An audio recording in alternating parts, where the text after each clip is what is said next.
Ebro Laura Rosenberg Show. Friend of the show? Yeah, I mean, a friend in real life. No, real life friend. This is perfect for Fox Friday because he's a real life friend. There you go. Yeah, and he's a Hall of Famer. Yes. I mean, you know what I'm saying? He's a Cy Young Award winner multiple times. The number in pinstripes getting retired. He's heading to Monument Park. The Hall of Famer, CC Sabathia. What's happening? Northern California's own. What up, CC? Hi, CC. What's good, fellas? What's good? Morning. Morning. So, sir, what are those magnificent trophies behind you? We got to start with this backdrop. We've never seen a backdrop like this. Never have I ever. These are Warren Spahn trophies. It's a trophy that's given to the best lefty in the big leagues. So I think I won it 2007, 8, and 9. I won it 3 times. It's a pretty cool trophy. They give it to you. They give it away in Oklahoma City. You have to go down there, and it's not like the Cy Young. People don't vote on it. It's just the best stats. It's whoever's got the most wins, strikeouts, innings pitched, and it's just kind of like it goes that way. And it's a cool. They have a really big 30-foot statue of him outside of the convention hall where you get this thing, and then they give you a cool trophy. So it's probably my favorite.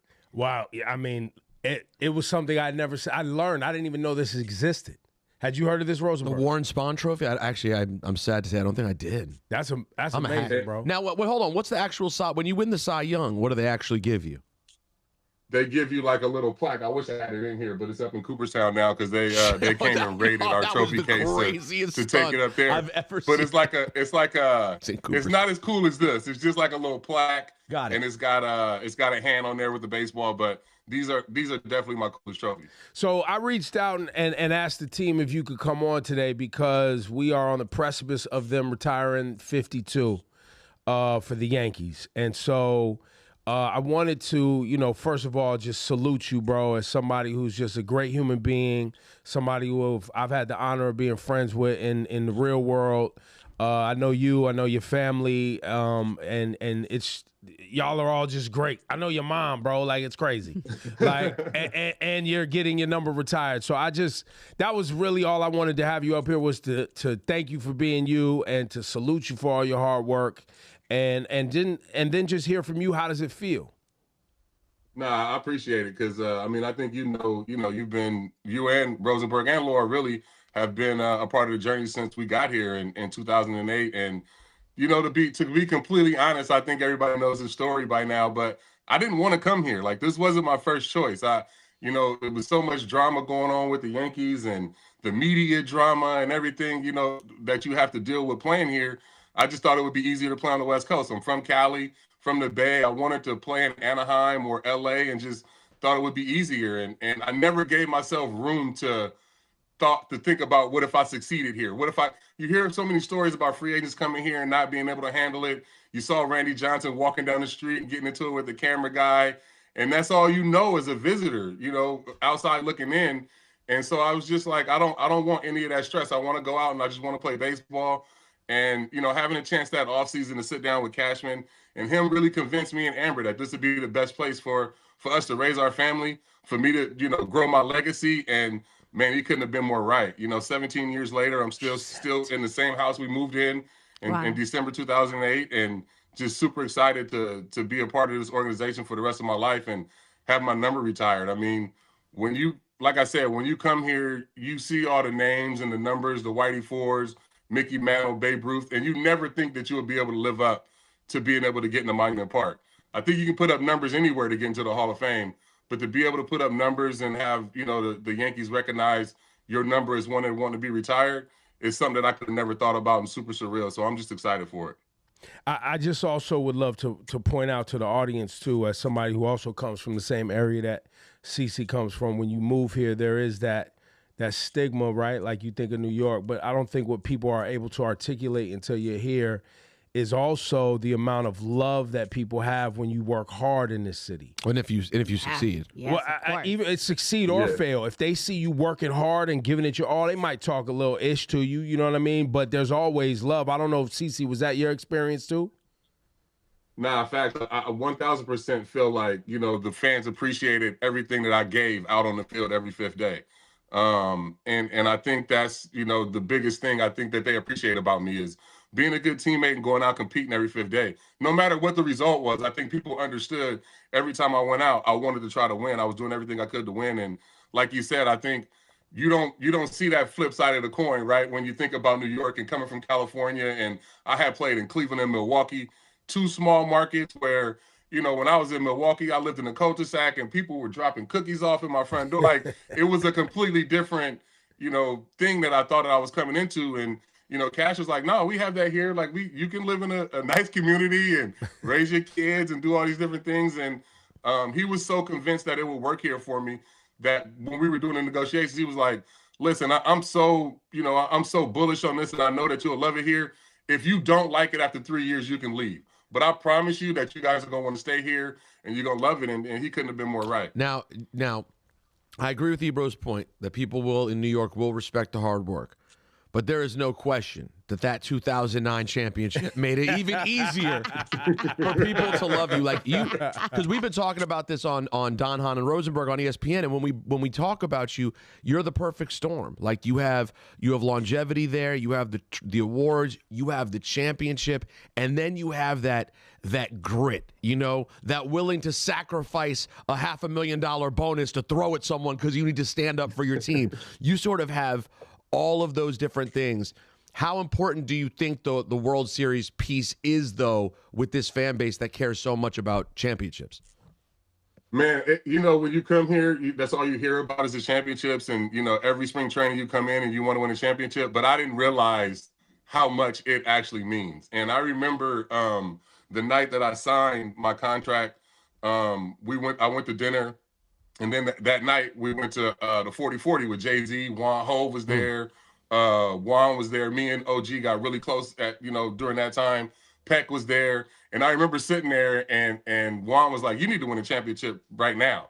And I'm like, what are you talking about? Like, I got 7 years here. We got a great team. Everybody's in their prime. Like, I got some time. He was like, nah, I'm telling you, you better win right away, or else these people gonna be on you. They're gonna be on you. And you know, having a chance to get that championship the first year in the new stadium, the ball still be alive.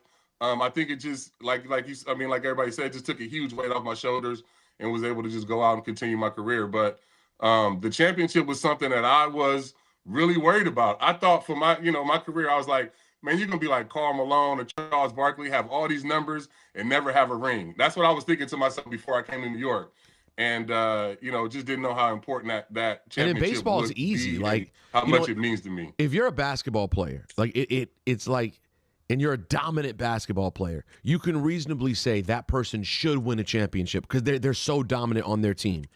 In baseball, you could be a great pitcher, bro. You pitch every 5 days. Like, you're going to do the best job you can to do, but it's so easy to be a great ball player and not be able to affect defense or affect offense depending on the player you are. Do you ever talk to, like, Judge, who at this point is so incredibly beloved, and last year in the playoffs, I think really had his best playoff run as a Yankee. But are you ever able to impart anything onto Aaron Judge to kind of help deal with that, get a championship, pressure?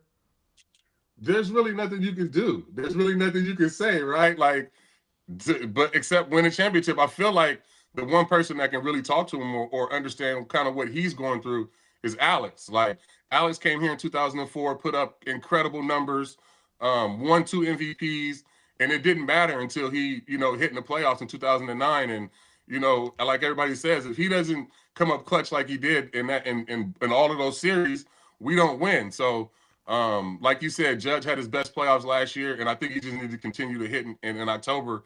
And one of these years, they'll end up, raising that trophy. But the only person I feel like that can kind of relate to what Judge is going through is Alex. CC, I know right now we're celebrating you, but I wanted to take a moment to highlight and celebrate all the incredible work you and your wife do with your foundation. So I wanted to have our audience just kind of get some info from you, like some of the amazing things you guys have done, and what are your plans for the year? Yeah, so me and my wife, Amber, and my mom really, we started the Pitch In Foundation 2006, like in our living room in California, and just wanting to give back. We started off wanting to do a field renovation in my hometown. We always did a backpack giveaway. I think, for me, as soon as I, got drafted and thinking about my hometown of Vallejo and thinking about the kids and just thinking about my situation growing up in the Boys and Girls Club, I wanted to do something to help kids, that came from, and look the way I look. So we started the backpack giveaway right away, servicing all the kids in Vallejo. And then we wanted to expand into giving, baseball fields. When I grew up, the baseball field was the most important thing and biggest thing in our community. The whole crest, the whole community would be out at the park.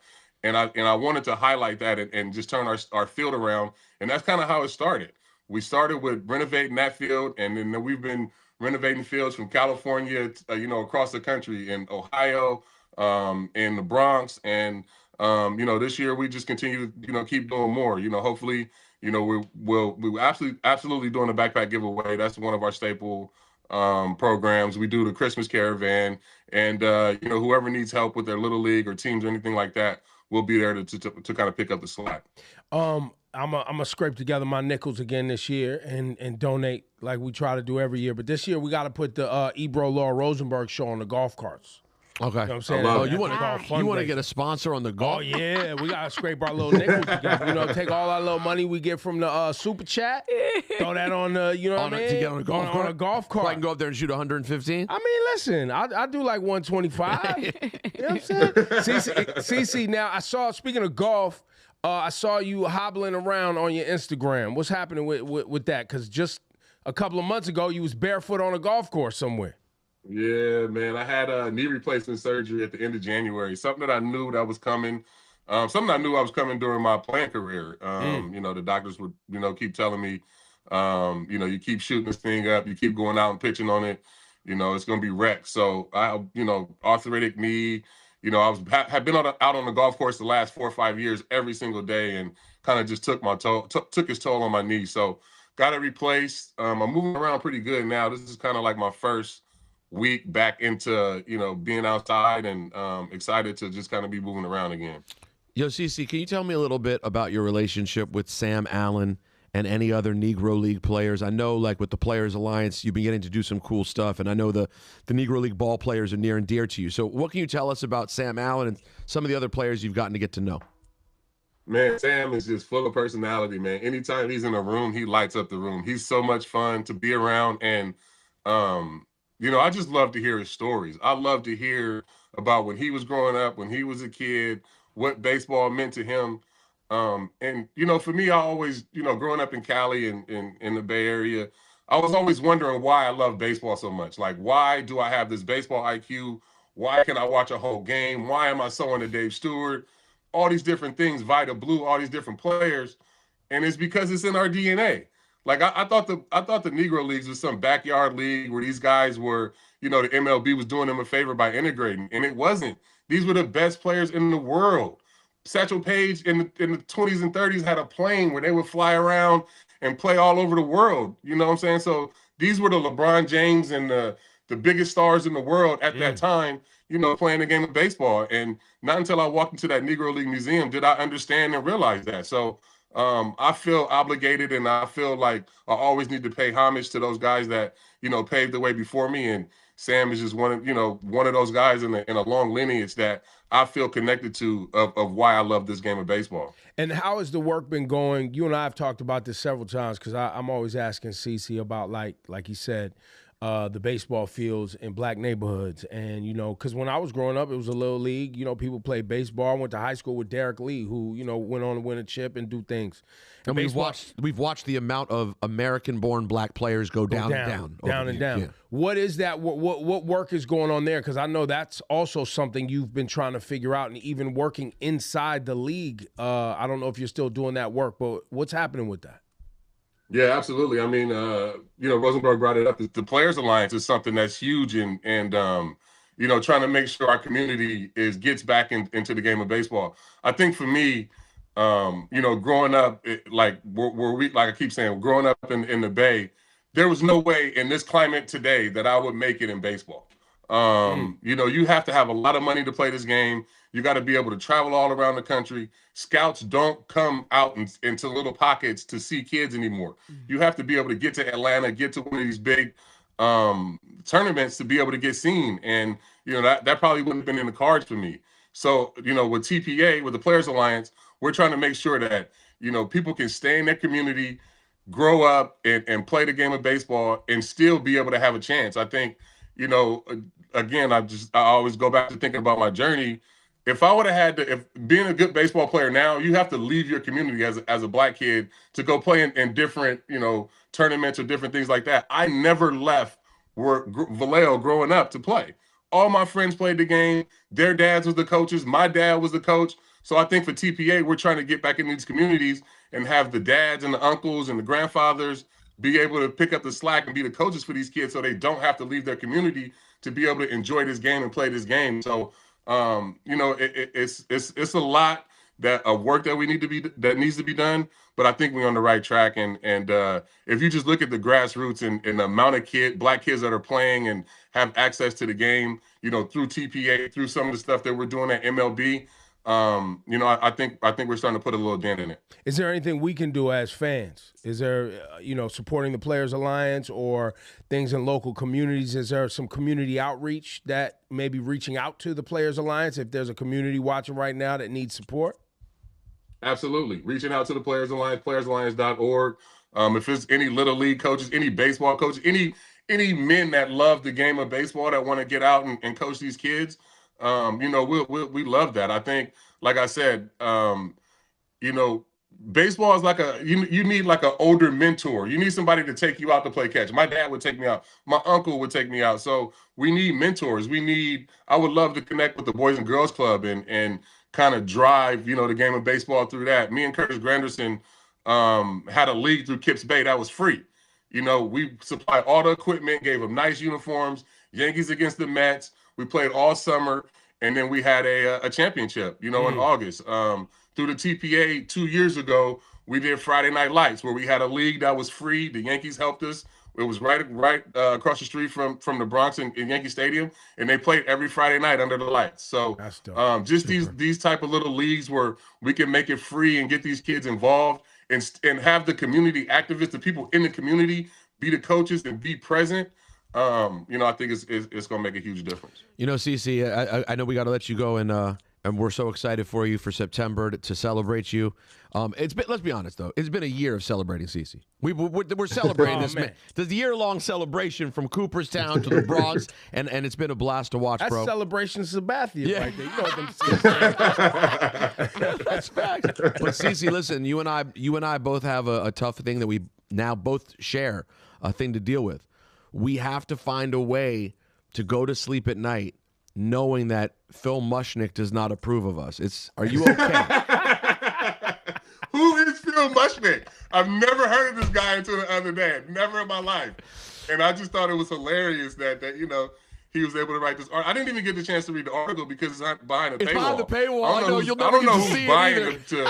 I don't know who's buying content at the New York Post to listen to Phil Mushnick, but that shit is hilarious. So I think you will be able to sleep. Wait, time out. I'm not up to the time. I know Phil Mushnick hates him. That's the only reason I know Phil Mushnick. Never even heard the name before. Rosenberg helps market this guy. So what did he do to CC? So first of all, he's been hating things for legitimately, I think, close to 50 years in the New York Post. Okay. Like he just hates things. Like he hated WWF wrestling, hated Vince McMahon. He's just like he has some moral, he's a moral high ground kind of guy, except his morals are in question. In this case, though, again, I only saw the headline because I'm not going behind the New York Post paywall either. I just saw what CC saw, though, which was like the CC Sabathia going into Monument Park shows how low the standards have gotten for Yankee baseball. Based on what? Like, wow. Nah, that's trolling before trolling was a thing. No, dude. Nah, it's crazy. It's hilarious, man. I think he does that to get under people's skin, I guess. Like I said, I've never met that guy. He's never been around the clubhouse. So for me, I don't have any respect for anybody that can write an article or say something, do something that doesn't come in the clubhouse. That's not around. So it's hard for me to listen to whatever sports radio around here in New York. Then I know that this guy has no information. He has no, you know what I mean? Like, it's just him having an opinion. We might as well have a show talking about on WFAN, talking about whatever. You know what I'm saying? Like, it's pretty incredible how you can just really have no credentials, never be around a clubhouse, and people listen to what you say. Did you, for the guys that were in the clubhouse, even the ones that you didn't like, because obviously there's some big-time Yankee writers, always have been, What was your relationship like with those guys, and did you gain respect for the ones who they might talk nasty, but then you'd see them sitting in the clubhouse the next day? 1000% respect for Joe Sherman. Joe Sherman will write something about you and then come stand right next to your locker the next day. You know what I'm saying? That's the guy that you got to give respect to. Whoever else is writing an article that you've never seen, that I've never, ever met in my life before, and I played there 11 years and I'm still around. I still work for the organization. I mean, it makes no sense to me. But like I said, I mean, WFAN is full of those people, which is insane to me. Well, I also don't understand if I come to a town, and I'm speaking on behalf of CC, I come to a town, I give it my all. I literally give my whole body to this thing. I give my family, I'm here, we win games. And I'm in games. I'm reliable. I'm durable. I'm here. And you're heart and soul kind of player. I mean, right. frankly, I'm in it. They've been looking for CC's heart ever since he left, in my opinion. I'm in it, guys. Hat yanked down, sweating through my hat every night, doing my thing, and we're winning. We won a chip, guys. Yeah, I know. We did our thing. What's to not like? What do we not like? I get Some it. people can't take it. I understand Yankees, history and the names back there. And like I said, when I first got here, you look at Monument Park and you never think that you're going to ever do anything that will live up to, being in Yankees Monument Park. But, if I look at my career as a totality, and if everything was here in New York, then there would be no problem with me going into Monument Park if you look at my whole career. So it's just one of those things where, I didn't grow up a Yankee, so I understand the frustration from people. But I'm excited because I understand the history and even like just thinking about free agents that's coming to New York. I think it may be only me and Reggie that are the ones that ended up in Monument Park signing a free agent deal. So I think you're right. That's special to me too. Listen, CC, we're proud of you, man. It's awesome, bro. Appreciate it. We appreciate you. Thank you for joining our program today. Send our love to the family, man, and we'll catch up with you soon. Yes, sir. Appreciate you guys. I won't be able to keep up with you anytime on the golf course. No, definitely. I am not a retired professional athlete. It's too much. This whole thing with you being on the golf course every day, when I scroll right past you on Instagram. Yeah, no, it's too much. That's you riding the bike though. I can't keep up with you on. I tried that. I can't keep up with you on the bike. It's the same thing. On the bike? No, you can't. No, that's a lot of time on the bike. But you, Pecos, G-Spin. I'm sick of y'all. I hate y'all. Have fun, guys. Take care. Thanks, CC. Thank you, CC. All right, appreciate it. Peace, love. Listen, man, great guy, man. I love that guy. Who's better than CC Sabathia?